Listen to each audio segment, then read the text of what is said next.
Thankfully Blessed and Rooted in the Word. I'm Nicole, a believer who has just recently read through the entire Bible from Genesis to Revelation, and now I want to dive deeper. That's what this channel is all about.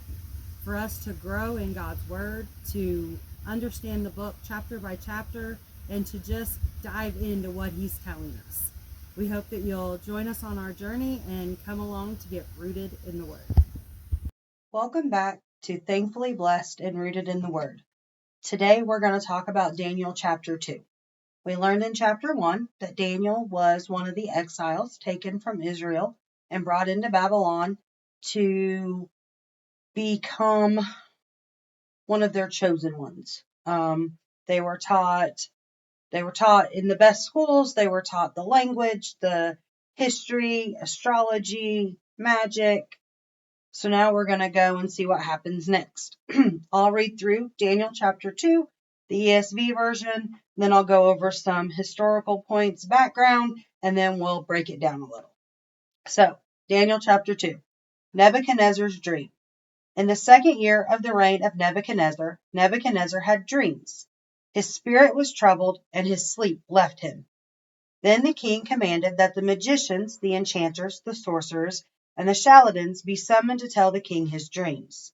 So they came in and stood before the king, and the king said to them, I had a dream, and my spirit is troubled to know the dream.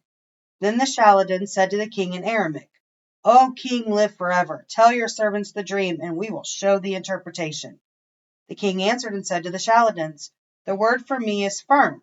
If you do not make known to me the dream and its interpretation, you shall be torn limb from limb, and your houses should be laid in ruins. But if you show the dream and its interpretation, you shall receive from me gifts and rewards and great honor. Therefore, show me the dream and its interpretation. They answered a second time and said, Let the king tell his servants the dream, and we will show its interpretation. The king answered and said, I know with certainty that you are trying to gain time, because you see that the word for me is firm. If you do not make the dream known to me, there is but one sentence for you. You agreed to speak lying and corrupt words before me till the times change. Therefore, tell me the dream, and I shall know that you can show me its interpretation. The Chaldeans answered the king and said, There is not a man on earth who can meet the king's demand, for no great and powerful king has asked such a thing of any magician or enchanter or Chaldean. The thing that the king asks is difficult, and no one can show it to the king except the gods, whose dwelling is not with flesh. Because of this, the king was angry and furious, and commanded that all the wise men of Babylon be destroyed. So the decree went out, and the wise men were about to be killed, and they sought Daniel and his companions to kill them. Then Daniel replied with prudence and discretion to Arioch, the captain of the king's guard, who had gone out to kill the wise men of Babylon. He declared to Arioch, the king's captain, Why is the decree of the king so urgent? Then Arioch made the matter known to Daniel, and Daniel went in and requested the king to appoint him a time that he might show the interpretation to the king. Then Daniel went to his house and made the matter known to Hananiah, Mishael, and Azariah, his companions, and told them to seek mercy from the God of heaven concerning this mystery, so that Daniel and his companions might not be destroyed with the rest of the wise men of Babylon. Then the mystery was revealed to Daniel in a vision of the night. Then Daniel blessed the God of heaven. Daniel answered and said, Blessed be the name of God forever and ever, to whom belong wisdom and might. He changes times and seasons. He removes kings and sets up kings. He gives wisdom to the wise and knowledge to those who have understanding. He reveals deep and hidden things. He knows what is in the darkness, and the light dwells with him. To you, O God of my fathers, I give thanks and praise, for you have given me wisdom and might, and have now made known to me what we asked of you, for you have made known to us the king's matter. Therefore, Daniel went in to Arioch, whom the king had appointed to destroy the wise men of Babylon. He went and said thus to him, Do not destroy the wise men of Babylon. Bring me in before the king, and I will show the king the interpretation. Then Arioch brought in Daniel before the king in haste and said thus to him, I have found among the exiles from Judah a man who will make known to the king the interpretation. The king declared to Daniel, whose name was Belteshazzar, "Are you able to make known to me the dream that I have seen and its interpretation?" Daniel answered the king and said, "No wise men, enchanters, magicians, or astrologers can show to the king the mystery that the king has asked. But there is a God in heaven who reveals mysteries, and he has made known to King Nebuchadnezzar what will be in the latter days. Your dream and the visions of your head as you lay in bed are these.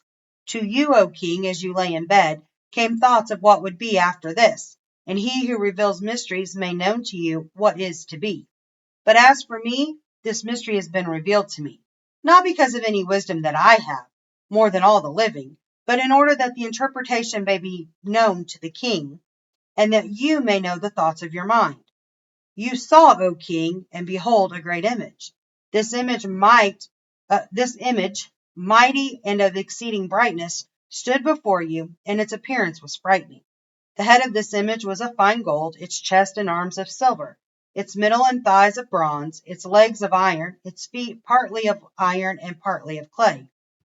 As you looked, a stone was cut out by no human hand, and it struck the image on its feet of iron and clay, and broke them in pieces. The iron, the clay, the bronze, the silver, and the gold, all together were broken in pieces, and became like the chaff of the summer threshing floors, and the wind carried them away, so that not a trace of them could be found. But the stone that struck the image became a great mountain and filled the whole earth. This was the dream. Now we will tell the king its interpretation. You, O king, the king of kings, to whom the God of heaven has given the kingdom, the power, and the might, and the glory, and into whose hands he has given, wherever they dwell, the children of man, the beasts of the field and the birds of the heavens, making you rule over them all. You are the head of gold. Another kingdom inferior to you shall arise after you, and set a third kingdom of bronze, which shall rule over all the earth. And there shall be a fourth kingdom, strong as iron, because iron breaks to pieces and shatters all things. And like iron that crushes, it shall break and crush all these. And as you saw the feet and toes, partly of potter's clay and partly of iron, it shall be a divided kingdom. But some of the firmness of iron shall be in it, just as you saw iron mixed with the soft clay. And as the toes of the feet were partly iron and partly clay, so the kingdom shall be partly strong and partly brittle. As you saw, the iron mixed with soft clay, so they will mix with one another in marriage. But they will not hold together, just as iron does not mix with clay. And in the days of those kings, the God of heaven will set up a kingdom that shall never be destroyed, nor shall the kingdom be left to another people. It shall break in pieces all these kingdoms and bring them to an end, and it shall stand forever. Just as you saw that a stone was cut from a mountain by no human hand, and that it broke in pieces the iron, the bronze, the clay, the silver, and the gold, a great God has made known to the king that shall be after this. The dream is certain, and its interpretation sure. Then King Nebuchadnezzar fell upon his face and paid homage to Daniel, and commanded that an offering and incense be offered up to him. The king answered and said to Daniel, "Truly, your God is God of gods and Lord of kings, and a revealer of mysteries, for you have been able to reveal this mystery." Then the king gave Daniel high honors and many great gifts, and made him ruler over the whole province of Babylon, and chief prefect over all the wise men of Babylon. Daniel made a request of the king, and he appointed Shadrach, Meshach, and Abednego over the affairs of the province of Babylon. But Daniel remained at the king's court. Well, that's a long one. I think it's just because we didn't break it down like we did the last chapter. We did it all at once. All right. So, before we get a little background history and dive a little deeper, let's say a prayer that God's words are spoken and not ours. Dear Heavenly Father, we thank you for this time to just be in your word, to learn more and to grow. We ask that your words and not ours are spoken, that we see the light and that you show us and reveal to us you throughout the pages, that any misunderstandings we have can be brought forth and that we can discuss this openly, honestly, and in love, and that through all of this that we just grow closer to Jesus and that we get to be Jesus to others as we walk through life. And all these things we ask in Jesus' precious name. Amen. All right. So, we're still in Babylonia, right? It's about 603 to 602 BC, so this is before Jesus. It's the second year of Nebuchadnezzar's reign, and it says that they're counting from when he became the sole ruler. So there must have been a time where it was a joint effort. I don't understand that. I'll have to look into it more. Daniel had already been in Babylon for a short time, but it was most likely he was still completing his 3-year training. So where we talked about what they went through, now we're going back a little bit and kind of covering just a certain area. Dreams were taken very seriously in the ancient Near East, often to be believed to be divine messages, which throughout the Bible we see that, right? Right. So Babylonian magicians, enchanters, and astrologers were part of the Royal Advisory Council. The king's demand to tell the dream without being told was unusual and intended to test their authenticity. And then failure meant execution, a common practice for failed royal advisors in ancient empires. And then this dream introduces the times of the Gentiles, the sequence of world empires before the Messiah's kingdom, which is discussed in Luke 21, verse 24. And Daniel's vision in chapter 7 is going to parallel this dream, confirming the prophetic sequence. So chapter 2 is going to help tie into 7. So in chapter 2, we start out and Daniel's writing it in Hebrew. And then at verse 4, the first half of 4, he switches over to the second half of verse 4 to Aramaic. Now you need to remember when Daniel wrote this, there weren't chapter and verses. So he was writing and then at some point he just went to Aramaic. Any questions so far? All right, so now we're going to go over to the New Living Translation, and we're going to break it down just a little bit more. So, in the second year of his reign, Nebuchadnezzar had dreams. His mind was troubled, and he could not sleep. So the king summoned the magicians, enchanters, sorcerers, and astrologers to tell him what he had dreamed. All of that is in Hebrew. And then it goes to the Aramaic, which doesn't change for us because we're still reading in English. But this part on is now going to be in Aramaic, which Aramaic would have been the language of the Babylonians. So he may have been writing it for them at this time. When they came in and stood before the king, he said to them, I have had a dream that troubles me, and I want to know what it means. Then the astrologers answered the king, May the king live forever. Tell your servants the dream, and we will interpret it. Do you think that was an unfair ask for the magicians to be like, well, tell us your dream and we'll interpret it? No, I don't think it is. I mean, we all have dreams, but that doesn't mean you're going to know what the other person's dream is. Right, but if you tell me your dream, I could probably, the bird represents this and the... Yeah. Yeah, so, I mean, for them, they're used to being told the dream, and then they're like, this is what your dream means. So, I mean, what they're asking, tell us your dream and we will interpret it. Seems simple enough, right? Seems like that should be the order of things. Yeah. Then the king replied to the astrologers, This is what I have firmly decided. If you do not tell me what my dream was and interpret it, I will have you cut into pieces and your houses turned into piles of rubble. But if you tell me the dream and explain it, you will see from me gifts and rewards and great honor. So tell me the dream and interpret it for me. Okay? Should they be worried? Oh, yeah. Well, we learned in chapter 1, he is a very powerful and You do it his way or you die, right? Right. So, once more they replied, "Let the king tell his servants the dream, and we will interpret it." Then the king answered, "I am certain that you are trying to gain time, because you realize that this is what I have firmly decided. If you do not tell me the dream, there is only one penalty for you.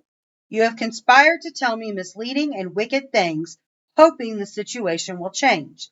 So then, tell me the dream, and I will know that you can interpret it for me." The astrologers answered the king, There is no one on earth who can do what the king asks. No king, however great and mighty, has ever asked such a thing of any magician or enchanter or astrologer. What the king asks is too difficult.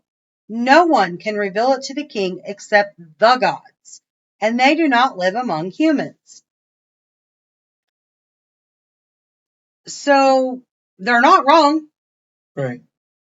There is no human alive that can do it. Correct. So in my notes, the study section, it says, dreams were considered to be messages from the gods, and the wise men were expected to interpret them.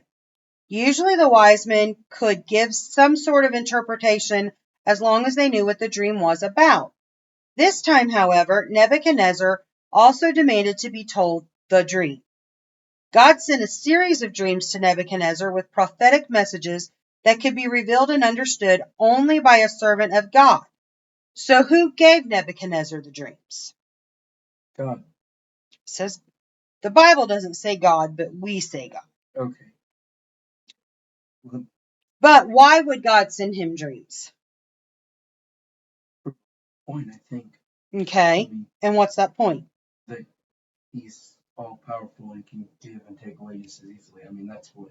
Well, that the Babylonian gods were not true gods. Well, yeah, that too. They had no power. Yeah. But Daniel and Abshak, Meshach, and Abednego, Hananiah, Azariah, and Mishael. No, I don't know. I'd have to look. I know them by their Babylonian names. That's horrible. They, what did they do? We read later, but what did they do? They went to the king. Well, what they do before when they found out what was going on? Who'd they seek? The head guard, basically, or the person that was. Before that, when they found out what Nebuchadnezzar was doing, he was going to kill them because he wanted to know what the dream was and the interpretation. They went to God in prayer, right? Yeah. So, people from other time periods who received dreams from God include Jacob, which is in Genesis, Joseph in Genesis, Pharaoh's cupbearer and baker, which are in Genesis, Pharaoh in Genesis, and Solomon in 1 Kings, and then Joseph in Matthew, which has to do with Jesus. The astrologers told the king that no one on earth could know the dreams of another person. What the king asked was humanly impossible. But this set up Daniel to show God's power. Daniel could tell what the king had dreamed, and he could also give the interpretation because God was working through him. The astrologers were unable to persuade the king with any amount of logic or rational argument. And I mean, that's true. Like, tell me what the dream was. And he's like, no, I refuse. Well, I don't know what you dreamed. Do you think that God hardened the king's heart, like, to prove a point? I don't know that he hardened his heart, but yeah, I would say it was definitely that he helped the king stay true to, no, I want to know what I dreamed and what the dream means. Yeah. So that God could show himself. Right. The king had asked for something impossible and wouldn't let anyone change his mind. When power goes to a leader's head, whether at work, at home, or in the church, that leader may demand the impossible from his or her subordinates. That's not wrong. So then back up in verse 12, this made the king so angry and furious that he ordered the execution of all the wise men of Babylon. So by answering that the gods do not live among humans, the astrologers betrayed their concept of the gods. They were admitting they had no supernatural powers backing them up. They believed in their gods, but that belief made no difference in their ethics or their wisdom. King Nebuchadnezzar was furious because their response revealed his suspicions that they were all simply telling him what he wanted to hear. I hadn't thought about that. You ever thought about how crazy it is that he asked the ones in his palace and then anybody else in the kingdom was just ordered to be killed? Well, because the ones that were in his palace were supposed to be the best of the best. Right. So if they didn't know it, why would anybody out there know it? He has the absolute best working directly for him. I guess I never thought of it that way. Right? Like, Oh, yeah, that's true. he's a man of power, so he wants the best of the best working at the palace. All the others aren't going to be able to answer it because they're not as good as who he has. That's true. But them saying that that information can only come from the gods and no God lives with humans shows that they had been giving their own personal interpretation, The whole time. not God's interpretation. Yeah. So the decree was issued to put the wise men to death, and men were sent to look for Daniel and his friends to put them to death. Now we learned last time in chapter 1 that they were being trained to be a magician, an astrologer, a charlatan. They were part of that group. That's why they're going to be killed. Right. So, verses 1 through 13, Nebuchadnezzar has a troubling dream but refuses to reveal it, demanding his wise men tell him both the dream and interpretation. Charlatans protest. No man can do this, setting up God's intervention, and Nebuchadnezzar orders execution of all wise men, including Daniel. So now we got to find out how Daniel saves himself. So we're going to go on to verse 14. When Arioch, the commander of the king's guard, had gone out to put to death the wise men of Babylon, Daniel spoke to him with wisdom and tact. He asked the king's officer, "Why did the king issue such a harsh decree?" Arioch then explained the matter to Daniel. At this, Daniel went into the king and asked for time, so that he might interpret the dream for him. Then Daniel returned to his house and explained the matter to his friends, Hananiah, Mishael, and Azariah. He urged them to plead for mercy for the God of heaven concerning this mystery, so that he and his friends might not be executed with the rest of the wise men of Babylon. So the guard comes, and he's gone out to put the wise men to death. Daniel spoke to him, asked what was going on, asked if he could talk to the king. I guess when he talked to the king, he asked for some time. And then he went back to Hananiah, Mishael, Azariah, which is Shadrach, Meshach, and Abednego, and he asked them to plead for mercy for God, that he might be interpreted to save all their lives. So Daniel, in my notes, it says Daniel was at a crisis point, imagining going to see the powerful, temperamental king who had just angrily ordered your death. Daniel did not shrink back in fear, however, but confidently believed God would tell him all the king wanted to know. When the king gave Daniel time to find the answer, Daniel found his 3 closest God-honoring friends, and they prayed. You ever think that's crazy, though? Like, What? he didn't just go back to his friends and ask them to pray with him. He said, pray for mercy. Right. Like, they still had to... Well, they're asking for mercy for themselves. Yeah, and but they're praying to God to be, like, begging him to help them. Yeah. The fact that, just... Because they realize this, the only way to answer and to meet the demands of this king that wants to kill them because they're not, is for God to reveal the truth. Well, that's true. But it makes me think, like, you never know what God will let you know and let you not know. Just enough step for the light we're on. Yeah, just enough for because us to understand. We can't handle the full picture. We might not ever get there if we saw the whole picture. Because we see all the things that go wrong and we don't want to experience them. Right. I just never thought of it that way, I guess. Yeah. So then at verse 19, during the night the mystery was revealed to Daniel in a vision. Then Daniel praised the God of heaven and said, Praise be to the name of God forever and ever. Wisdom and power are his. He changes times and seasons. He deposes kings and raises up others. He gives wisdom to the wise and knowledge to the discerning. He reveals deep and hidden things. He knows what lies in darkness, and light dwells with him. I thank and praise you, God of my ancestors. You have given me wisdom and power. You have made known to me what we asked for. You have made known to us the dream of the king. So, what happened? Daniel gave God the praise that he deserved for saving their lives. They requested something from God, and once that was revealed to them, then Daniel praised God in all of God's glory and power, right? He gave it back to the one who gave. So in my notes, it says, after Daniel asked God to reveal Nebuchadnezzar's dream to him, he saw a vision of the dream. Daniel's prayer was answered. Before rushing to Arioch with the news, Daniel took time to give God credit for being the source of all wisdom and power and to thank God for answering his request. Huh. How often do we do that? Probably not enough, if at all.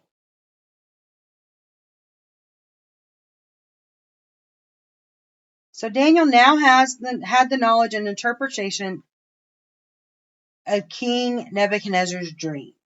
So, verses 14 through 23, that Daniel approaches Arioch, the executioner, with wisdom and tact.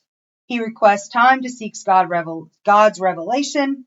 Daniel and his friends pray, and God reveals the dream in a night vision, and Daniel responds with a hymn of praise. God changes times and seasons. God removes and sets up kings, and God gives wisdom and knowledge. So now back to verse 24.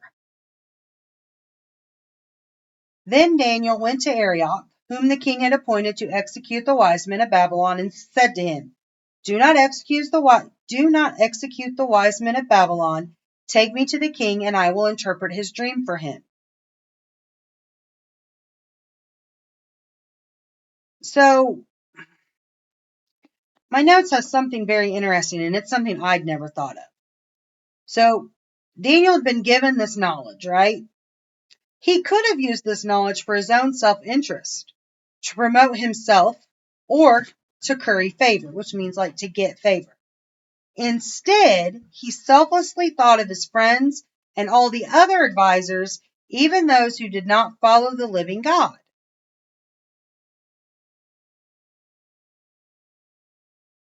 Makes sense. I mean, never thought of it that way, but it makes sense. Either.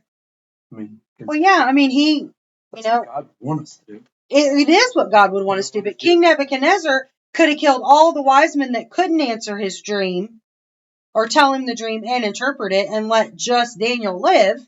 Right. Yet Daniel said, don't kill him. I know the answer. Let me go tell the king. So back at 25. Arioch took Daniel to the king at once and said, I have found a man among the exiles from Judah who can tell the king what his dream means. The king asked Daniel, also called Belteshazzar, Are you able to tell me what I saw in my dream and interpret it?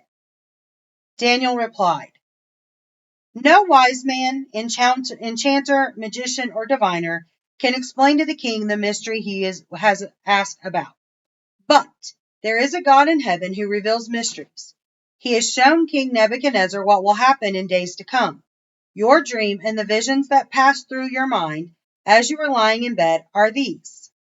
As your majesty was lying there, your mind turned to things to come, and the revealer of mysteries showed you what is going to happen. As for me, this mystery has been revealed to me, not because I have greater wisdom than anyone else alive, but so that your majesty may know the interpretation, that you may understand what went through your mind. So my notes say, before Daniel told the king anything else, he acknowledged God's help, explaining that he knew the dream not through his own wisdom, but only because God had revealed it to him. You know what else I think is kind of fascinating? What? That guard or whatever, Yes. when he came to the king, he said, I have found someone who can interpret your dream. Yeah. If he was wrong, He he'd have been killed too. Yep. Like, he put faith in Daniel Yeah. to know the answer. That's true. And faith in his God, I guess, too. In Daniel's God. In Daniel's God. So, Do you think Antioch knew that Daniel got it, or Arioch got it, that Daniel got it from God? Or he was just hoping that Daniel could do this so he didn't have to kill all these people? I don't know if he even necessarily knew that he got it from God, but I mean, I'm sure he's thought of it that way because Daniel and his friends were they tried to stay by God as much as possible when they went to, I can't remember what the place is called now. Babylonia. Yeah. So, I mean. Yeah. So that section was just Daniel emphasizes that no wise man could reveal the mystery, but there is a God in heaven who reveals mysteries. And then Daniel takes no credit for himself. He frames the answer as God's gift for the king's understanding. All right, now we're going to dive into the dream. Verse 31. Your Majesty looked, and there before you stood a large statue, an enormous, dazzling statue, awesome in appearance. The head of the statue was made of pure gold, its chest and arms of silver, its belly and thighs of bronze, its legs of iron, its feet partly of iron and partly of baked clay. While you were watching, a rock was cut out, but not by human hands. It struck the statue on its feet of iron and clay and smashed them.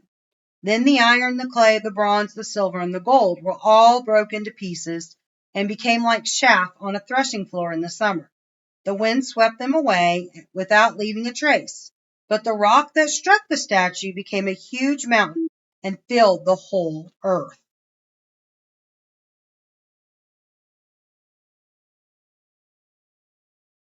This was the dream. And now we will interpret it to the king. Now, if you had that dream and you told me, well, its head was gold and its chest and belly were silver, or chest and arms were silver, but its belly and thighs were bronze, and its legs was iron, and then its feet were iron and clay. Can you tell me what that meant? I mean, I can because I know what the story is, but if I didn't know this story, no, I'd have no clue what it means. I'm not sure that if you told, yeah, so this is what it was, if I could be like, okay, this means. I would be very interested to wonder what the magicians would have said. Yeah, that'd be kind of interesting. That would be cool. I wonder Anyway, if they would know it or not. This was the dream, and now we will interpret it to the king. Your Majesty, you are the King of Kings. The God of heaven has given you dominion and power and might and glory. In your hands he has placed all mankind and the beasts of the field and the birds in the sky. That is from Genesis. Wherever they live, he has made you ruler over them all. You are the head of gold. After you, another kingdom will arise, inferior to yours. Next, a third kingdom, one of bronze, will rule over the whole earth. Finally, there will be a fourth kingdom, strong as iron, for iron breaks and smashes everything. And as iron breaks things to pieces, so it will crush and break all the others. Just as you saw that the feet and toes were partly of baked clay and partly of iron, so this will be a divided kingdom. Yet it will have some of the strength of iron in it, even as you saw iron mixed with clay, as the toes were partly iron and partly clay. So this kingdom will be partly strong and partly brittle. And just as you saw the iron mixed with baked clay, so the people will be a mixture and will not remain united any more than iron mixes with clay. In the times of those kings, the God of heaven will set up a kingdom that will never be destroyed, nor will it be left to another people. It will crush all those kingdoms and bring them to an end, but it will itself endure forever. This is the meaning of the vision of the rock, cut out of a mountain, but not by human hands. A rock that broke the iron, the bronze, the clay, the silver, and the gold to pieces. The great God has shown the king what will take place in the future. The dream is true and its interpretation is trustworthy.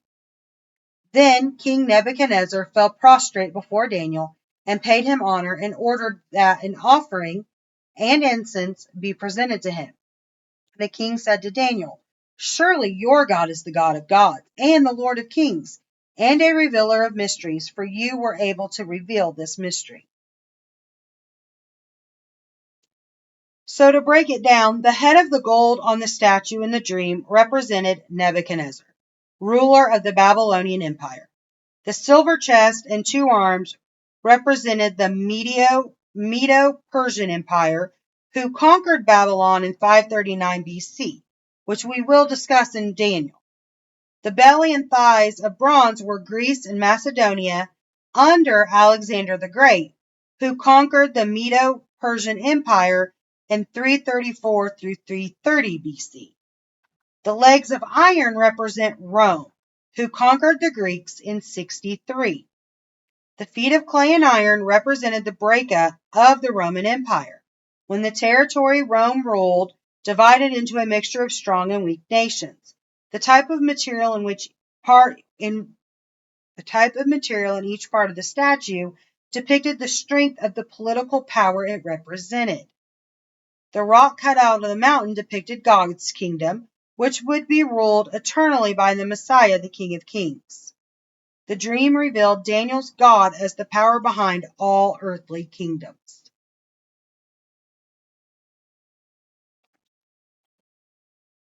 You ever think that that's just interesting, though, that God revealed this dream to him?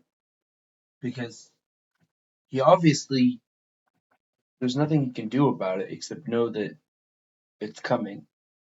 Well, and it's also kind of a warning to everybody who's there, right? At some point, Nebuchadnezzar's going to fall. Right. We're going to be ruled by others. But it's even talking about, like right now, the feet, partly of iron and clay, is the world today. It's all the kingdoms, they're divided kingdoms. It's end times. So we're still living the dream that Nebuchadnezzar had. I never thought of it that way. Interesting. So God's kingdom will never be destroyed.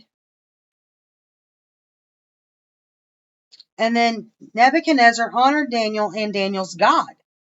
If Daniel had taken the credit himself, the king would have honored only Daniel. But because Daniel proclaimed God as the source of his wisdom, the king honored both of them.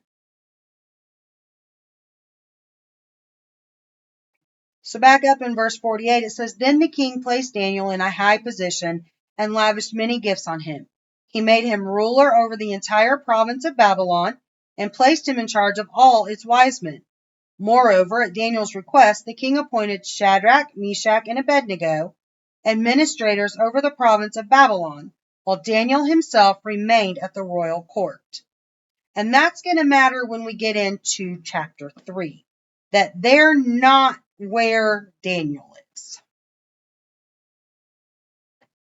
So it says in my notes, after being named ruler over the whole province of Babylon and placed in charge of the wise men, Daniel requested that his companions, Shadrach, Meshach, and Abednego, be appointed as his assistants. Daniel knew he could not handle such an enormous responsibility without capable assistance, so he chose the best men he knew. Daniel surrounded himself with people he trusted completely. They shared the same faith, goals, and past experiences. God amazingly provided a way for these four incredible men to serve in places of authority throughout Babylon. So in chapter 1, God honors Daniel by allowing him not to defile himself with the food and wine. And Shadrach, Meshach, and Abednego go along with that. And then here in chapter 2, we see that their faith in God and relying on him and going to him in prayer and seeking his guidance and staying faithful to him is rewarded. But at some point, Daniel had to been through his 3 years. They were through it in the first chapter. Well, but then it says, like, Put them in the, because in the first chapter it says that they were now in the king's. right. But when we started chapter 2, somewhere one of the notes said that this dream probably happened while he was still in training. That can't be if he was living with the magicians and given power. King Nebuchadnezzar would have known who he was. I mean, only because he was living with them doesn't mean he necessarily wasn't through this training. I mean, any good intern is just like a job in real life, though. If you think about it, like there's always a chain of command. So he might have been one of the younger ones who have started. I understand that, but that's just it. In chapter 1, Daniel, at the end of his 3 years, was taken to the king and was tested and all of that. And Shadrach, Meshach, Abednego, and Daniel were among the finest. But they didn't get to stay there. And then in chapter 2, they're out and about, and this guy is coming to kill the magicians and wise men, and Daniel's out there with them. So he'd had to have completed his 3 years. Otherwise, he would have remembered Daniel interpreting his dream. Daniel became a high authority. Right? I would say so. Yeah. Goes back to the Bible. All right, so verses 46 through 49, Nebuchadnezzar falls before Daniel and acknowledges Daniel's God as Lord and King of Kings and revealer of mysteries. Daniel is promoted. Shadrach, Meshach, and Abednego gain positions over Babylon. So they all kind of gain something. All right. Do you have any questions? Oh, I do not. I don't think I have any more notes that I want to discuss.